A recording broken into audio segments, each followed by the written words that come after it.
Hello, dudes, dudettes, duders, and everyone in between, and welcome to How to Do Everything So You Don't Have to. I'm your host, Jesse Kester. Today we are doing a quick question, so let's get right into that question. How worried are you about the upcoming financial crash on your job as a videographer? As many others, I feel as though we are about to hit a serious global shift. Around the world, it looks like things are about to get incredibly tough for a while, and it leaves me a little concerned about my job as a videographer. As I primarily rely on wedding and real estate, I'm getting worried, as these are often the first markets to nosedive when times get tough. How are you dealing with this looming reality, and how do you think it will impact our industry? Dude, a year after I graduated college, the housing market collapsed, and our business survived that. I built a business in Japan, and we were there for the Tohoku Earthquake and the Fukushima meltdown, and our business survived that.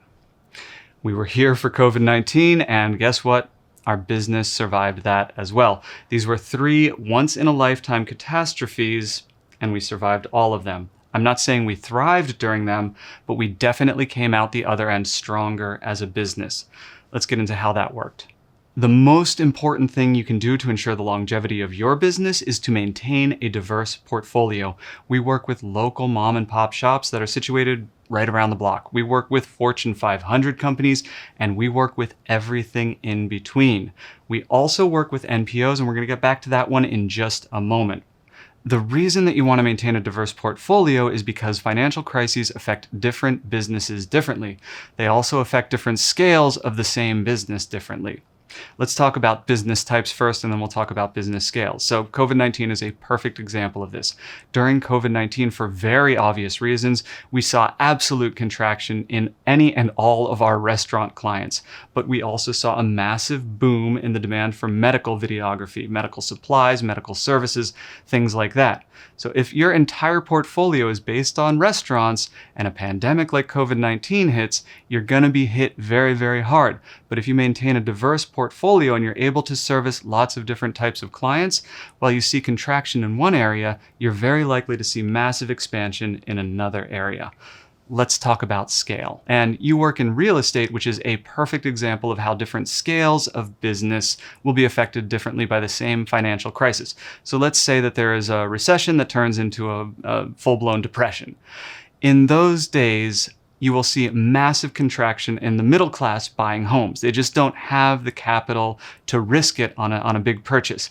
But you will see massive expansion of the ultra wealthy doing a lot of real estate trading because they have the income to burn, and property values go way down during a depression. So they just scoop up all that land, and it's not very ethical, and I don't really like it, but it's a reality. And if you work in real estate, then this could be a huge boom time for you, because very, very wealthy people are going to be wanting to see a lot of properties, and they might not want to travel there. So you might actually see massive expansion in your business, not contraction, depending on the scale of client that you maintain.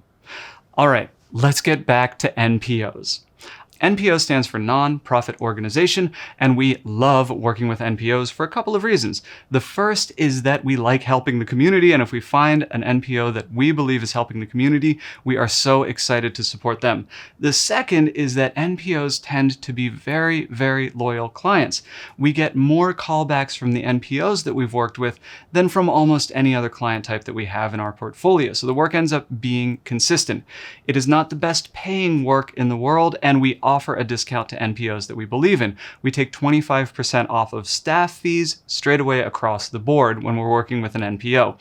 And we only work in NPOs that we believe in, so it's not that high risk an offer. Let's get into why having NPOs in your portfolio is so valuable, even though you might not make as much money from them in the good years. NPOs shine during crisis. That is when they are getting the most donations, that is when they are doing the most work, and that is when they need to communicate to the public the good works that they do.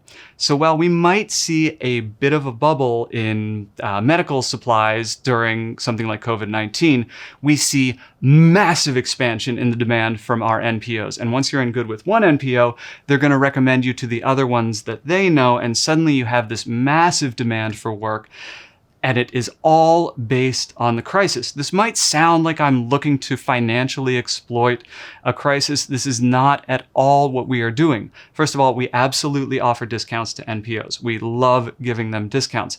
Second of all, what we are actually doing is helping the community to understand the good works that are being done by NPOs during times of crisis. We consider that money that we're getting paid as a means of deferring the time that we are donating.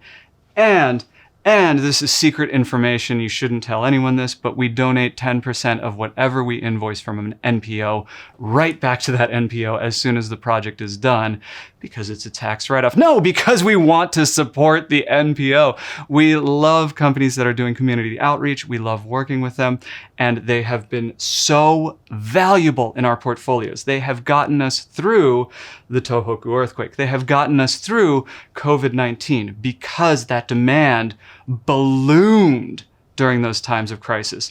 And it's so easy to ignore NPOs when you're in the lean years or the mean years. I forget which one it is, but it's so easy to forget about how they can be a boon to your workflow. I hope this answer was helpful. If it wasn't, please tell me in the comments below.